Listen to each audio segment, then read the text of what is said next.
오늘 본문으로 여호와의 손 이런 제목으로 함께 말씀을 대하기를 원합니다. 오늘 우리는 본문에서 아주 흥미로운 이야기 하나를 대합니다. 그것은 블레셋의 포로로 잡힌 하나님의 언약궤 이야기입니다. 하나님께서 포로가 되신다, 좀 어색하시죠? 이 어색함이 오늘 본문 이야기의 시작입니다.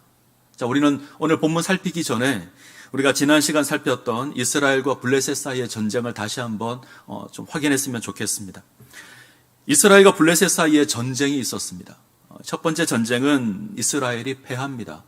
4천의 군사가 전쟁에서 죽임을 당합니다. 그러자 이스라엘 장로들이 모여서 이제 대책을 세우죠. 어떻게 하면 승리할 수 있을까 모여서 논의를 합니다. 그리고 결론 하나를 내립니다. 하나님의 언약궤를 가지고 전쟁터로 나아가자. 이것이 내린 결론입니다. 하나님의 언약궤, 하나님의 임재와 하나님의 권능의 상징입니다. 하나님께서 이스라엘 백성과 언약을 맺으시고 그 언약의 증표로 성막을 허락하십니다. 이 성막의 의미가 가장 잘 담겨 있는 것이 언약궤입니다. 하나님은 이 성막과 언약궤를 통해서 당신이 이스라엘의 하나님이 되신다 선포하시죠. 그리고 이스라엘에게 놀라운 권능도 보여주십니다. 대표적인 사건 두 가지가 있습니다. 하나는 이스라엘이 가나안 땅에 들어갈 때 요단강이 멈추는 일이 있습니다. 제사장이 언약궤를 메고 요단강에 들어갈 때에 요단강이 멈춥니다. 과거 이스라엘 백성들이 애굽에서 나올 때 홍해를 가른 것처럼 이스라엘은 요단강을 가르고 약속의 땅 가나안으로 들어갑니다. 여리고성을 무너뜨릴 때도 이스라엘의 중심에 언약궤가 있었습니다. 아마 이런 사실들을 이스라엘 백성들이 기억한 것 같습니다. 그리고 언약궤를 가지고 전쟁터로 나아가자 이런 결론을 내립니다. 자, 어떻게 되었죠? 어떻게 되었습니까? 이스라엘은 다시 전쟁에서 패배합니다. 이전보다 훨씬 더 큰 패배를 경험합니다. 이전에 4천이 죽었습니다. 이번 전쟁에는 3만의 군사가 죽임을 당합니다. 자, 그게 끝이 아닙니다. 하나님의 언약궤를 빼앗깁니다. 하나님의 제사장이었던 홈리와 비느하스가 죽임을 당합니다. 이 소식을 들었던 엘리가 충격을 받고 넘어져서 죽습니다. 이스라엘에는 이가봇의 탄식만이 남았습니다. 이가봇, 영광이 없다, 영광이 떠났다, 이런 의미입니다. 영광을 기대했는데 영광이 떠나버렸습니다. 자, 4장 22절을 보시면 또 이르기를 하나님의 궤를 빼앗겼으므로 영광이 이스라엘에서 떠났다 하였더라. 영광이 이스라엘에서 떠났다. 이때 떠났다에 해당하는 이 단어는 포로로 잡혀갔다, 이런 의미도 있습니다. 이스라엘이 전쟁에서 패배합니다. 그리고 하나님은 전쟁의 포로가 됩니다. 자, 이것이 전쟁의 결론입니다. 자, 궁금한 것이 있습니다. 저는 이 두 가지가 궁금합니다. 하나는 왜 하나님께서 패하셨는가? 하나님의 언약궤까지 동원되었는데 왜 하나님께서 전쟁의 포로가 되셨는가 궁금합니다. 두 번째는 하나님의 영광은 이대로 이스라엘을 떠나시는가? 다시 회복되지 않는가? 이것이 두 번째 물음입니다. 자, 첫 번째 물음부터 좀 살펴보죠. 왜 하나님께서 패하셨는가? 하나님의 언약궤까지 동원되었는데 왜 전쟁에서 졌는가? 사실 언약궤가 처음 등장했을 때 분위기가 나쁘지 않았습니다. 언약궤가 이스라엘 진중에 들어올 때에 이스라엘 백성들이 환호합니다. 흥분하여 소리를 지릅니다. 성경을 보면 땅이 흔들렸다 고백하고 있습니다. 사기가 충만했습니다. 마치 이스라엘은 전쟁에서 이긴 것 같습니다. 반대로 블레셋은 두려워합니다. 언약궤를 확인한 블레셋이 탄식하죠. 누가 이 능한 신들의 손에서 건져내리오. 그들은 광야에서 여러 가지 재앙으로 애굽인을 친 신들이니라. 예전에 강대국 애굽을 심판하신 하나님, 그 사실을 기억하고 있습니다. 자, 그 두려운 신이, 그 두려운 하나님이 지금 이스라엘 진중에 와 있습니다. 그래서 두려워합니다. 자, 누가 보아도 전쟁의 결론은 뻔합니다. 이스라엘이 이겨야 되고 블레셋이 져야 합니다. 이것으로 하나님 영광이 드러나야 되죠. 그런데 다른 결과가 주어집니다. 이스라엘이 전쟁에서 집니다. 자, 뭐가 문제지요? 하나님의 능력이 없어진 것입니까? 여호와 하나님께서 블레셋의 신 다곤보다 힘이 약한 것입니까? 그래서 졌습니까? 아마 우리가 사무엘상 4장만 놓고 생각한다면 아마 이런 결론을 내리게 될 겁니다. 전쟁에서 졌고 하나님은 포로가 되었습니다. 자, 그런데 이것이 끝이 아닙니다. 오늘 본문 가운데 이 물음에 대한 답이 있습니다. 자, 여기서 우리는 두 번째 질문을 먼저 좀 살펴보죠. 이 질문 속에 첫 번째 질문에 답이 있습니다. 자, 두 번째 질문. 포로된 하나님께서 영원히 이스라엘을 떠나시는가? 하나님의 영광은 다시 회복되지 않는가? 이것이 오늘 본문의 이야기입니다. 자, 1절을 같이 보겠습니다. 사무엘상 5장 1절 같이 읽습니다. 블레셋 사람들이 하나님의 궤를 빼앗아 가지고 에벤에셀에서부터 아스돗에 이르니라. 하나님의 궤가 이스라엘의 에벤에셀에서부터 블레셋 아스돗으로 옮겨집니다. 에벤에셀, 한때 지금도 있는지 모르겠습니다. 여성 의류 상표 가운데 에벤에셀이 있었죠. 이 에벤에셀은 성경에 나오는 지명 이름이고요. 하나님의 도움을 상징하는 지명입니다. 도움의 돌. 여호와께서 여기까지 도우셨다. 이런 의미를 지니고 있는 게 에벤에셀입니다. 자, 하나님의 궤가 이 영광스러운 장소에서 하나님의 도움을 상징하는 이 에벤에셀에서 블레셋의 아스도르스로 옮겨집니다. 하나님의 도움이 사라졌다라는 거죠. 전쟁에서 승리한 블레셋은 아주 기고만장합니다. 그들은 흥분하여서 하나님의 언약궤를 가지고 옵니다. 이들이 얼마나 흥분했을까요? 언약궤가 이스라엘 진중에 들어올 때에 두려워했던 블레셋입니다. 우리에게 소망이 없다 탄식했던 블레셋입니다. 그런데 전쟁에서 이기고 그 언약궤를 가지고 돌아옵니다. 포로로 잡아왔습니다. 이 언약궤를 자신들이 섬기는 다곤 신전에 가져다 놓습니다. 자, 고대에는 전쟁에서 이기면 내가 섬기는 신이 상대가 섬기는 신보다 힘이 세다고 생각했습니다. 신들의 싸움에서 우리 신이 이겼다라고 생각을 합니다. 그리고 싸움에서 패한 신은 이긴 신을 섬겨야 한다. 그래서 그 신을 가져다가 내가 섬기는 신이 있는 그 신전에 갖다 놓습니다. 그러면 내가 섬기는 신이 힘이 더 강해진다고 생각을 했습니다. 자, 그래서 블레셋은 하나님의 언약궤를 자기들이 섬기는 다곤 신전에 가져다 놓았습니다. 블레셋이 섬기는 신이 다곤입니다. 풍요의 신입니다. 근데 그 모양이 반인 반어의 모양입니다. 반은 인간이고 반은 물고기 모양입니다. 자, 사진 한번 볼까요? 네, 저렇게 생겼습니다. 반은 인간이고 반은 물고기 모양입니다. 인어공주 아시죠? 인어공주라는 애니메이션을 보게 되면 그게 등장하는 인어공주의 아빠가 있습니다. 좀 비슷하게 생겼습니다. 블레셋 사람들은 포로로 잡아온 이 하나님의 궤를 다곤 신전에 둡니다. 그리고 기대하죠. 내가 섬기는 다곤 신이 더 강해질 거다. 기대를 합니다. 자, 우린 이 모습 속에서, 이 블레셋 사람들의 모습 속에서 이스라엘의 모습을 보아야 합니다. 닮았습니다. 이스라엘은 언약궤를 가지고 오면 하나님의 능력이 나타나게 될 것이고 우리가 더 강해질 거라고 기대를 합니다. 블레셋은 언약궤를 가지고 있으면 하나님의 능력이 나타날 것이고 그로 말미암아 다곤 신이 더 강해질 거라고 생각을 합니다. 자, 둘의 모습이 같습니다. 자, 블레셋의 기대대로 되었을까요? 다곤 신은 더 강해졌을까요? 아닙니다. 다음 날 다곤 신전을 가보니 다곤이 여호와의 궤 앞에 엎드려져 있습니다. 다곤이 하나님을 섬기는 모양을 하고 있습니다. 싸움에 패한 신이 이긴 신을 섬겨야 하는데 지금은 이긴 신이 도리어 엎드려서 경배하고 있습니다. 블레셋 사람들이 다시 다곤 신을 일으켜 세우죠. 자, 이 부분이 되게 재밌습니다. 사람이 신을 세웁니다. 어떻게 된 신이 스스로 일어날 힘조차 없습니다. 사람의 도움을 받지 않으면 서 있을 수도 없는 것이 다곤입니다. 무능한 신이죠. 다곤은 사람을 의지할 수밖에 없습니다. 아마 블레셋 사람들은 다곤을 세워놓고 다시 넘어지지 않도록 단단히 고정을 시켰을 겁니다. 아마 지지대를 세워뒀을 수도 있습니다. 구약을 보게 되면 우상을 견고하게 세우기 위해서 못을 박는 경우도 있는데 아마 그렇게 했을 수도 있습니다. 인간이 할 수 있는 모든 방법들을 동원했을 겁니다. 지지대 세우고 묶어놓고 못질도 했을 겁니다. 자, 상상해 보시죠. 누가 포로죠? 하나님이 포로로 잡혀온 것처럼 보이는데 지금 모양은 다곤이 포로 같습니다. 자, 다음 날 더 충격적인 일이 일어납니다. 다곤이 넘어지는 수준이 아니라 아예 부서집니다. 머리가 부러지고 두 손목이 끊어집니다. 목이 부러져 머리가 떨어져 나갑니다. 팔이 부서져 나갑니다. 자, 그림을 보시면 저런 모양이 되죠.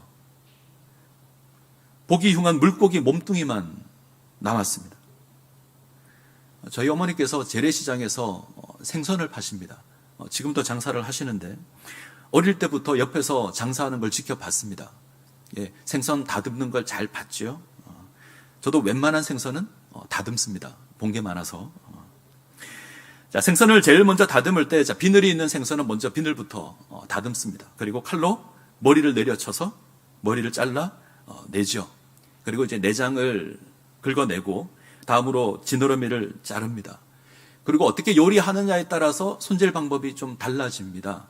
고등어를 예를 들면 굽는다라고 하면 이제 칼을 아래 배 쪽에 넣어서 뼈를 따라서 그대로 반을 가르죠. 그리고 펼칩니다.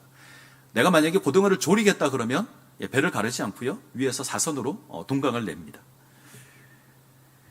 지금 다곤의 모양이 딱 이렇습니다. 머리를 잘려진, 몸뚱이만 남아버린 그런 모양입니다. 생각할 머리가 없고 권능을 행할 손이 없습니다. 아무런 능력을 행할 수 없는 그런 존재입니다. 이것이 다곤입니다. 자, 사무엘상 5장을 읽을 때 주의해야 될 단어가 하나 있습니다. 손입니다. 성경에서 손은 그 대상의 권능과 능력을 상징합니다. 자, 다곤의 손 그러면 다곤의 능력, 다곤의 권능입니다. 자, 그런데 다곤의 손이 부러졌습니다. 모든 능력과 위엄이 사라졌습니다. 자, 무엇이 다곤의 손을 부러뜨렸을까요? 무엇이 그렇게 했을까요? 여호와의 손입니다. 자, 5장 7절을 가죠. 5장 7절 같이 읽겠습니다. 아수도 사람들이 이를 보고 이르되 이스라엘 신의 괴를 우리와 함께 잊지 못하게 할지라 그의 손이 우리와 우리 신 다곤을 친다 하고 그의 손이 여호와의 손이 우리와 우리 신 다곤을 친다. 블레셋 사람이 고백합니다.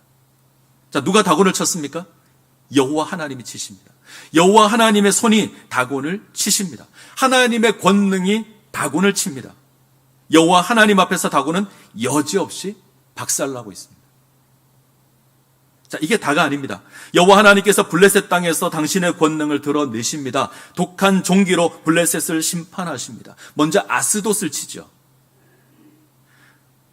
블레셋이 재앙을 피하기 위해서 언약궤를 가드로 옮겨가면 이제 하나님께서 가드의 재앙을 내리십니다. 자, 이때도 사용된 표현이 여호와의 손입니다. 5장 6절 여호와의 손이 아스돗 사람에게 엄중히 더하사. 5장 9절 그것을 옮겨간 후에 여호와의 손이 심히 큰 환난을 그 성읍에 더하사. 5장 11절 거기서 하나님의 손이 엄중하심으로. 여호와의 손이 블레셋을 치십니다. 하나님의 권능이 블레셋을 치십니다. 반대로 다곤의 손은 끊어집니다. 다곤의 권능은 사라집니다. 죽었습니다. 블레셋이 전쟁에서 졌습니다. 이것으로 블레셋 땅에 죽음의 통곡 소리가 가득합니다. 자, 다시 이스라엘과 블레셋을 다시 한번 비교해 보죠. 하나님의 언약궤를 보고 환호했던 이스라엘입니다. 언약궤를 가지고 오면 더 강해질 것이다 생각하고 전쟁에서 이길 것이라 기대했습니다. 근데 전쟁에서 집니다. 이가봇의 탄식이 넘쳐 흐릅니다. 이것이 지금 이스라엘입니다. 자, 블레셋 하나님의 언약궤를 빼앗고 기고만장했습니다. 언약궤를 가지고 가면 우리가 섬기는 다곤이 더 강해질 것이다 기대를 합니다. 그런데 집니다. 다곤은 박살나고 블레셋은 재앙으로 가득합니다. 승리의 기쁨이 넘쳐야 하는데 죽음의 탄식이 가득합니다. 온 땅에 탄식의 소리가 가득합니다. 같죠. 하나님의 권능은 사람의 기대와 다르게 나타납니다. 이스라엘은 언약궤를 가지고 있으면 여호와의 권능이 나타날 것이다 생각했습니다. 블레셋 동일하지요. 하나님의 언약궤를 가지고 있으면 더 강해질 것이다. 그런데 아닙니다. 하나님은 인간의 뜻대로 좌지우지 되는 분이 아닙니다. 자, 여기에 첫 번째 문제의 답이 있습니다. 왜 하나님께서 전쟁에서 지셨습니까? 왜 하나님께서 포로가 되셨습니까? 분명한 건 하나님께는 문제가 없습니다. 하나님께 문제가 있어서가 아닙니다. 예전에 권능이 있었는데 지금은 권능이 사라졌기 때문이 아닙니다. 여호와의 손이 짧아진 것이 아닙니다. 하나님은 여전히 권능의 하나님이십니다. 애굽에서 이스라엘을 건져내신 하나님, 여전히 그 권능의 하나님이십니다. 하나님에게는 아무런 문제가 없습니다.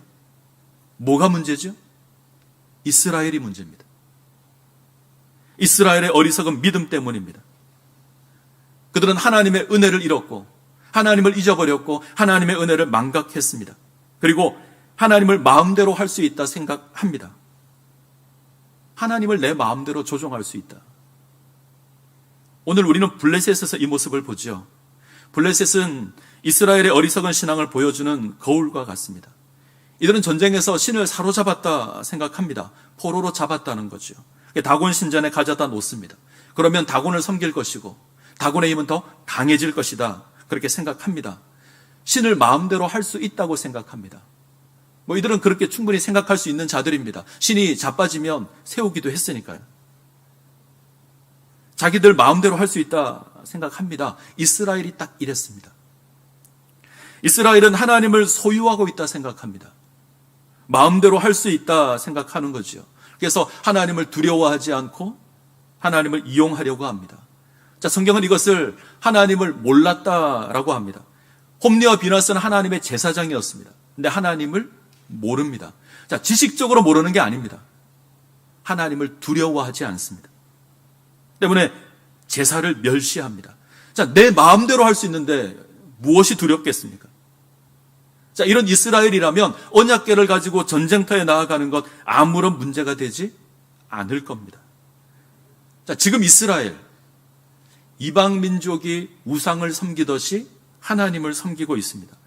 블레셋이 다곤을 섬기는 것과 이스라엘이 하나님을 섬기는 것 뭐가 다릅니까? 블레셋이 다곤을 대하는 것과 이스라엘이 하나님을 대하는 것 뭐가 다릅니까? 지금 블레셋이 여호와 하나님을 취급하는 것과 이스라엘이 하나님을 대하는 것 뭐가 다릅니까? 마음대로 할 수 있다고 생각을 합니다. 감히 하나님 부릴 수 있다고 생각합니다. 제가 설교를 준비하다가 적당한 표현 하나를 찾고자 고민을 했는데 찾아냈습니다. 함부로 대합니다. 하나님을 함부로 대하는 겁니다. 사리분별하지 못하고 버릇 없이 대합니다. 오늘날 기독교가 참 큰 어려움을 겪고 있습니다.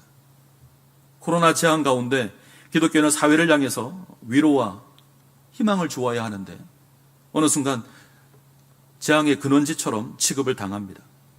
기독교에 대한 신뢰도도 떨어졌습니다. 지난주에 말씀드린 것처럼 기독교를 신뢰한다. 조금이라도 기독교를 신뢰한다. 21%고요. 신뢰하지 않는다. 76%입니다. 자, 신뢰한다는 사람 가운데 기독교인을 빼고 일반인들만 찾아보니 9%입니다. 지금 우리는 멸시를 당하고 있습니다. 조롱을 당하고 있고 손가락질을 당하고 있습니다. 자, 왜 이렇게 되었습니까? 뭐가 문제죠? 왜 영광이 사라진 이가봇이 되었습니까? 하나님의 능력이 사라진 겁니까? 여호와의 손이 짧아진 것입니까? 아닙니다. 하나님은 변함이 없으신 하나님이십니다. 그분은 여전히 권능의 하나님이십니다. 자, 문제는 우리들입니다. 우리는 돌아보아야 합니다. 우리가 하나님을 함부로 대한 건 아닌지. 마치 블레셋이 다곤을 다루듯이 그렇게 하나님을 대한 것은 아닌지 돌이켜 보아야 합니다. 우리 신앙을 다시 회복하셔야 합니다. 지난 주간 한국에서 제일 크다는 한 대형 교회에서 어처구니 없는 발언이 쏟아져 나왔습니다. 이 교회 담임 목사가 나와서 종이카드 하나를 들고 안티 코로나 바이러스 카드라고 소개를 했습니다.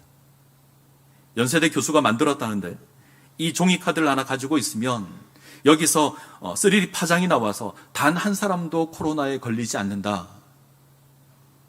행여나 코로나에 걸려도 속히 치유가 된다라고 광고를 했습니다. 그리고 이 카드를 모든 성도들에게 나누어 주겠다. 그러자 성도들이 박수를 쳤습니다. 그리고 이렇게 이야기합니다. 한 달 후에 우리 가운데 확진자가 나오는지 안 나오는지 한번 확인해 보자. 자, 이 모습과 전쟁터에 언약궤를 가지고 나가는 이스라엘 뭐가 다르죠? 전쟁터에 언약궤를 가지고 나가면 이긴답니다. 전쟁에서 승리한답니다. 코로나에 걸리지 않는다고 합니다. 왜 하나님을 미신을 믿는 그따위 수준으로 전락시켜버립니까? 무당이 만들어주는 부적과 뭐가 다릅니까? 안타까운 건 이것이 한국 기독교의 수준처럼 보입니다. 하나님을 함부로 대하는, 내가 원하는 대로 하나님을 이용하려고 합니다. 두려워하지 않고 도리어 멸시하는 것처럼 보입니다. 여호와의 궤를 빼앗겨버린 이스라엘의 모습이 우리 모습처럼 보입니다. 때문에 지금 우리에게 주어진 상황이 영적인 이가봇입니다. 자, 그러나 희망이 있습니다. 저는 이렇게 믿습니다. 코로나는 분명 위기이지만 기회이기도 합니다. 오늘 메시지의 결론은 이가봇이 아닙니다. 희망이며 소망입니다. 자, 분명한 것, 우리가 기억해야 될 것, 하나님은 변하지 않으셨습니다. 하나님은 변함이 없는 하나님이십니다. 하나님은 여전히 이스라엘의 하나님이십니다. 잠시 포로가 되셨지만 스스로 승리하십니다. 당신이 영광을 드러내시고 다시 돌아오십니다. 제가 이 시간 함께 나누고 싶은 메시지가 바로 이 부분입니다. 자, 사무엘상 4장을 보시면 하나님께서 이가봇 상황 만드는 것으로 끝이 났습니다. 이스라엘은 전쟁에서 졌으며 하나님은 포로가 되었습니다. 스스로 포로가 되시죠. 그런데 이것이 하나님의 영광을 드러내는 방편이 됩니다. 제게는 이스라엘을 낮추시는 것이, 영광이 사라진 것이 도리어 하나님의 영광을 드러내는 방편으로 보입니다. 자, 이것이 사무엘상 5장입니다. 하나님께서 블레셋에서 하나님의 하나님 되심을 드러내십니다. 다곤을 무너뜨리십니다. 블레셋을 치십니다. 그리고 영광 가운데 당신 스스로 다시 돌아오십니다. 이것이 다음 주에 우리가 살펴볼 6장의 내용입니다. 하나님께서 다시 이스라엘 가운데 돌아오십니다. 하나님의 영광을 드러내십니다. 자, 블레셋의 고백을 한번 살펴보죠. 저들은 하나님을 감당할 수 없어서 고백합니다. 5장 8절. 우리가 이스라엘의 신의 궤를 어찌하랴. 6장 2절. 우리가 여호와의 궤를 어찌할까. 블레셋은 자신들이 감당할 수 없는 하나님, 거룩하신 하나님을 인해서 다시 그 궤를 이스라엘로 돌려 보냅니다. 자, 11절을 보겠습니다. 11절, 12절 같이 읽습니다. 이에 사람을 보내어 블레셋 모든 방백을 모으고 이르되 이스라엘 신의 궤를 보내어 그 있던 곳으로 돌아가게 하고 우리와 우리 백성이 죽임 당함을 면하게 하자 하니 이는 온 성읍이 사망의 환난을 당함이라. 거기서 하나님의 손이 엄중하심으로 죽지 아니한 사람들은 독한 종기로 치심을 당해 성읍의 부르짖음이 하늘에 사무쳤더라. 하나님의 손이 블레셋을 치십니다. 하나님을 마음대로 하겠다라는 블레셋은 하나님께 항복하고요, 다시 언약궤를 있던 곳으로 돌려보내고자 합니다.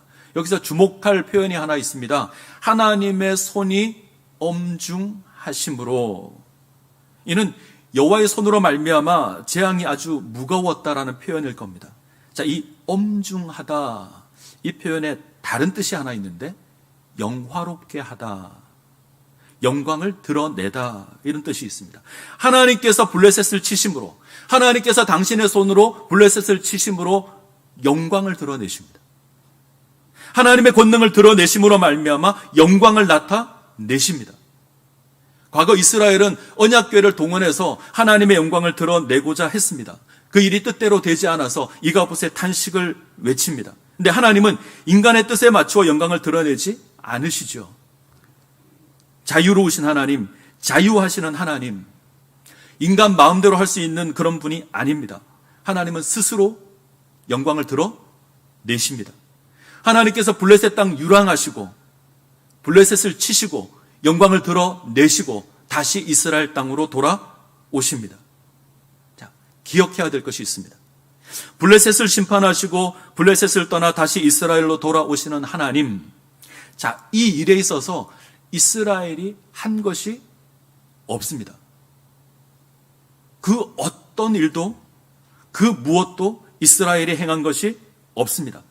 이스라엘이 한 것이라곤 어리석은 믿음으로 하나님의 영광을 가린 것밖에는 없습니다. 근데 하나님 이스라엘을 기억하시고 다시 돌아오십니다. 우리를 향한 구원도 마찬가지죠. 우리는 죄와 허물로 죽었던 자들입니다. 본질상 진노의 자녀입니다. 하나님의 영광을 가린 자들이 바로 우리들입니다. 우리에게는 구원의 그 어떠한 조건도 자격도 없습니다. 스스로 구원할 만한 그 어떠한 힘도 없습니다. 근데 하나님께서 이 미련한 인생을 기억하시고 다시 구원하십니다. 하나님의 구원 방법이 우리의 기대와 조금 다릅니다. 어떻게 보면 실패하고 패배한 것처럼 보입니다. 자, 그렇지 않습니까? 예수 그리스도의 십자가가 그렇습니다. 예수님의 십자가는 하나님께서 지시는 겁니다. 지는 거죠. 창조주가 피조물에게 고난을 당합니다. 창조주가 피조물에게 수치를 당합니다. 창조주가 피조물에게 고난을 당하고 수치를 당하고 나무에 달려 죽습니다. 이건 이기는 것이 아니라 지는 겁니다. 누가 봐도 지는 겁니다. 그런데 예수님께서 죽음의 포로가 된 그 자리에서 죽음의 권세를 깨뜨리시고 다시 부활하십니다. 죄와 사망의 목을 부러뜨리시고 손목을 끊으십니다. 죄의 권세를 깨뜨리십니다. 영광 가운데 부활하십니다. 이것으로 우리가 구원을 얻습니다. 이것으로 우리가 회복됩니다. 하나님의 영광을 드러내십니다. 자, 오늘 우리가 만나는 하나님, 어떤 하나님이시죠? 자유하시는 하나님이십니다. 당신의 주권으로 자유롭게 행하시는 하나님이십니다. 인간이 헤아릴 수 없는 그 신비롭고 놀라운 방법으로 활동하시는 하나님이십니다. 우리 기대와 좀 다릅니다. 하나님 스스로 유배되기도 하십니다. 포로가 되기도 하십니다. 그러나 무능하게 주저앉으시는 하나님이 아니십니다. 원수를 심판하시고 당신의 영광을 드러내시고 다시 이스라엘 땅으로 돌아오십니다. 이스라엘을 다시 생명으로 부르십니다. 자, 이 하나님 기억하셔야 합니다. 자유하시는 하나님. 하나님은 알라딘 램프의 지니가 아닙니다. 램프 주인의 소원을 들어주는 그런 존재가 아닙니다. 자판기에 버튼 하나 누르면 원하는 물건이 튀어나오는 그런 자판기의 하나님이 아니십니다. 하나님은 당신 뜻대로 행하시는 자유자이십니다. 당신의 섭리대로 행하시는 하나님이십니다. 이 하나님 기억하셔야 합니다. 그리고 우리의 삶의 방향을 바꾸셔야 합니다. 삶의 전환이 필요합니다. 신앙이란 나 중심의 삶에서 하나님 중심의 삶으로 삶의 방향을 바꾸는 겁니다. 세상을 쫓는 것이 아니라 하나님의 뜻을 쫓는 삶을 사는 겁니다. 너희는 네 세대를 본받지 말고 오직 마음을 새롭게 함으로 변화를 받아 하나님의 선하시고 기뻐하시고 온전하신 뜻이 무엇인지 분별하도록 하라. 나의 뜻을 쫓는 것이 아니라, 나의 뜻을, 세상의 뜻을 추구하는 것이 아니라, 세상을 본받는 것이 아니라 하나님의 선하시고 하나님의 기뻐하시고 하나님의 온전하신 그 뜻을 찾아 행하는 겁니다. 나 중심의 삶을 사는 것이 아니라 하나님 중심의 삶을 사는 겁니다. 내가 그리스도와 함께 십자가에 못 박혔나니 그런즉 이제는 내가 산 것이 아니요 오직 내 안에 그리스도께서 사신 것이라. 이제 내가 육체 가운데 사는 것은 나를 사랑하사 나를 위하여 자기 자신을 버리신 하나님의 아들을 믿는 믿음 안에서 사는 것이라. 나 중심이 아니죠. 내 손에 하나님 잡는 게 아닙니다. 내 소나기에 하나님 넣고 내 마음대로 행하는 것이 믿음이 아닙니다. 종이카드 하나 들고 이거 몸에 지니고 있으면 안전하다 말하는 것이 아닙니다.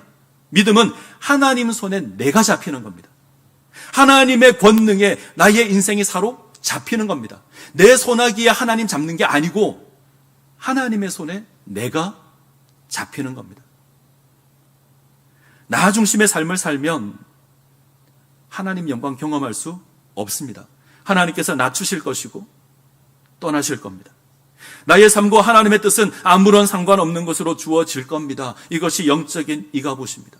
하나님 중심의 삶을 살아가셔야 합니다. 그때 하나님 회복시켜 주실 겁니다. 우리 하나님 기억하시죠? 죽이기도 하시고 살리기도 하시는 하나님, 가난하게도 하시고 부하게도 하시는 하나님, 낮추기도 하시고 높이기도 하시는 하나님, 이 하나님 기억하며 이 하나님을 우리 삶의 중심에 모셔야 합니다. 내 인생의 주관자로 모셔야 합니다. 그때 하나님 다시 우리에게 영광 보여주실 겁니다. 다시 돌아오실 것이고 다시 회복시켜 주실 겁니다. 이 은혜 가운데 세워지시기를 간절히 소원합니다. 기도하시겠습니다. 하나님의 백성으로 부름을 입었음에도 불구하고 하나님의 영광 드러내지 못하는 하나님 어리석은 인생을 긍휼히 여겨 주시옵소서. 내 손 위에 하나님 올려놓고자 하는 그 미련함 깨트려 주시고 여호와의 권능의 손에 사로잡히는 그런 인생 되게 하여 주시옵소서. 거룩하신 하나님, 죽이기도 하시고 살리기도 하시는 하나님, 가난하게도 하시고 부하게도 하시는 하나님, 낮추기도 하시고 높이기도 하시는 하나님, 이 하나님 기억하게 하시고 하나님 중심의 삶을 살아가게 하여 주시옵소서. 예수님의 이름으로 기도합니다. 아멘.